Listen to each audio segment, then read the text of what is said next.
Você já precisou costurar duas peças, onde na junção delas tem uma quina? Qual foi a dificuldade que você teve?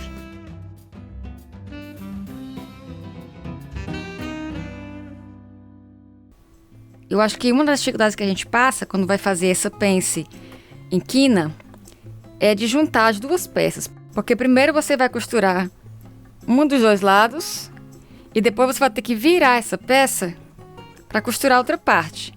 Sendo que pode ficar difícil na hora de girar essa peça, porque vai ficar bem apertado aqui. Então a primeira coisa que eu faço é marcar as margens de costura com giz de alfaiate. Porque isso vai me indicar exatamente o ponto onde eu tenho que parar com a costura. Que é exatamente esse ponto da junção dos dois lados.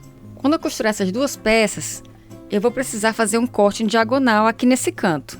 O que acontece? Eu vou ter que ir bem profundo, até o ponto de junção das duas linhas da margem de costura nessa peça maior, que é aqui.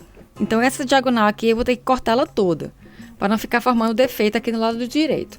Mas se o seu tecido desfiar bastante, aliás, eu aconselho a fazer isso em todos os tecidos só para garantir. Pode ser que, como você corta muito próximo daqui, pode ser que ele comece a desfiar. E aí vai ficar aparecendo aqui os fiapos do lado direito. Como não é isso que a gente quer, a melhor forma que eu encontrei de evitar isso é colar uma entretela aqui bem nessa área. Nesse ponto aqui, que é a junção das duas margens de costura, eu vou marcar mais ou menos 1 centímetro em todo o redor e vou colar uma entretela termocolante, dos dois lados. Eu faço isso nessa parte maior. Como eu estou usando um tecido muito leve, eu vou usar uma entretela proporcional, que é uma entretela de malha, que ela é bem levinha também, porque isso não vai atrapalhar no caimento da peça. Então cortei aqui um quadradinho de 2 por 2 e eu vou posicionar bem aqui o centro do quadradinho, nesse ponto aqui, que é a interseção das duas margens de costura. Coloco a parte da cola para baixo e vou pressionar o ferro por alguns segundos para ela colar aqui. Pronto, eu colei aqui esses dois retalhinhos de entretela e refiz aqui na entretela o desenho da margem de costura, para eu saber aqui nessa quina até onde que eu tenho que costurar. E aí eu juntei, eu posso escolher qualquer um dos lados para começar. Eu prefiro começar aqui da lateral. Então eu juntei direito com direito, alfinetei tudo e passei essa costura. Eu posso ir me guiando tanto por esse lado quanto pelo outro, já que eu marquei a margem de costura dos dois lados. Pronto, costurei até aqui. Nesse momento é que a gente vê a dificuldade de costurar em quina, porque aí a gente tem esses dois tecidos e a gente tem que juntar essa parte aqui nessa, e não tem como. A gente pode rodar o tecido aqui e não tem como, vai ficar sempre formando preguinhas. Isso dá pra ver tanto do avesso quanto do direito. Então a melhor forma é pegar essa parte aqui que tem a quina, essa parte maior, e cortar aqui na diagonal até aquele ponto que eu falei. Eu vou cortar só essa camada de tecido, essa outra não.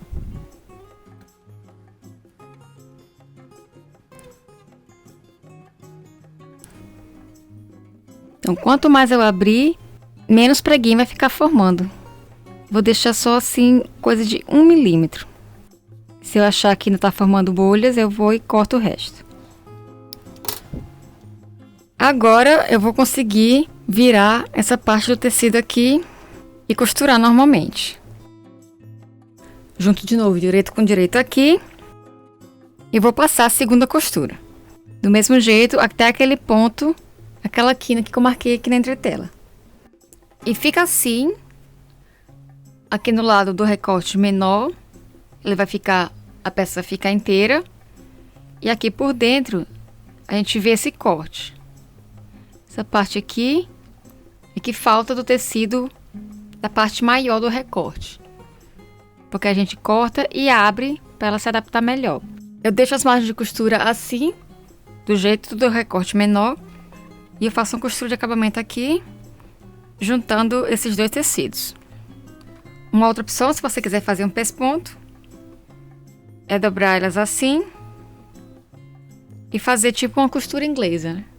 Só dobrar aqui o final da margem de costura para dentro e rebatê-la dessa forma e fazer um pesponto aqui. Fica bem acaladinho por dentro, mas como essa peça tem forro, eu não me preocupei tanto de deixar tão bonitinho assim. E a desvantagem também é que vai ficar aparecendo o pesponto aqui do lado de fora. Então, só fiz mesmo uma costura de acabamento. Esse aqui é um ponto que imita o ponto de overlock, que tem na própria máquina caseira. E esse recorte é uma opção às pences comuns, né? Normalmente a gente faz a pence de busto e a pence aqui de cintura.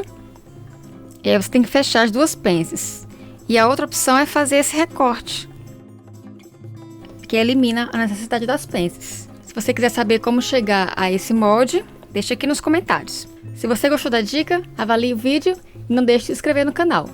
Boas costuras e até a próxima!